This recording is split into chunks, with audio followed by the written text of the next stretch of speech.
काँग्रेसच्या कार्यालयामध्ये मी या ठिकाणी आलेलो आहे आणि सर्व नेते राष्ट्रवादी काँग्रेसचे या ठिकाणी उपस्थित आहेत आणि सर्व नगरसेवकही त्यांचे जिल्हाभरातून या ठिकाणी आलेले होते। एक विस्तृत बैठक या ठिकाणी झालेली आहे। 3 वाजेपर्यंतचा बुधवारची वेळ आहे। राष्ट्रवादी काँग्रेसच्या 2 कार्यकर्त्यांनी या ठिकाणी उमेदवारी अर्ज भरलेला होता। मी त्यांना विनंती करायला लागलो की आपण महायुतीमध्ये आहोत, आपण हा अर्ज मागे घ्यावा आणि आमच्या उमेदवाराला पाठिंबा द्यावा। सर्वांनी एकमताने चर्चा होऊन, काही अडचणी आहेत, स्थानिक काही किरकोळ वाद आहेत, पण मला वाटतं की ते यानंतर सोडवले जातील। आजचा हा विषय नाही आहे आणि म्हणून सर्वांनी एकमताने या ठिकाणी मान्य केलेलं आहे की आपण महायुतीमध्ये आहोत आणि म्हणून आपण कुठलाही उमेदवार आपला पक्षाचा अधिकृत जो आहे तो या ठिकाणी ठेवायचा नाही।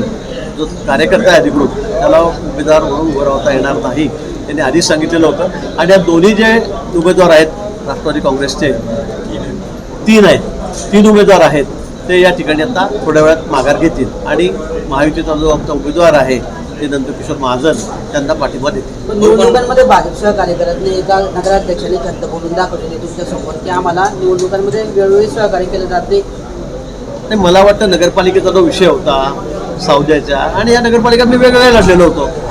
ज्यावेळेला काही महायुतीत आम्ही लढलो होतो, काही ठिकाणी शिवसेनेची भाजपची युती झाली, काही ठिकाणी राष्ट्रवादी काँग्रेसची आमची युती झालेली होती ना, पण सगळ्या ठिकाणी काही सर्रास युती त्या ठिकाणी नव्हती आणि आम्ही वेगवेगळे लढलेलो होतो। आणि म्हणून त्यांनी सांगितलं की आम्हाला तुम्ही त्यावेळेला नगरलक्षपद दिलं नाही, द्यायला पाहिजे होतं। हा त्यावेळेचा तिथला स्थानिक विषय आहे। मला वाटतं त्या विषयाचा इथला काही संबंध नाही, पण पुढच्या काळामध्ये आम्ही महायुती म्हणून जिल्हा परिषदेच्या निवडणुका आहेत, पंचायत समिती आहेत, त्यामध्ये निश्चित एकत्रितपणे या ठिकाणी लढू। हो, त्यांनी रक्षा तरी प्रत्यक्षरित्या नाराजी व्यक्त करून दाखवली की खासदारकीच्या वेळेस आम्ही काम केलं, परंतु नगरपालिकेच्या वेळेस आम्हाला त्रास झाला। राजू बोल, चला विषय संपले।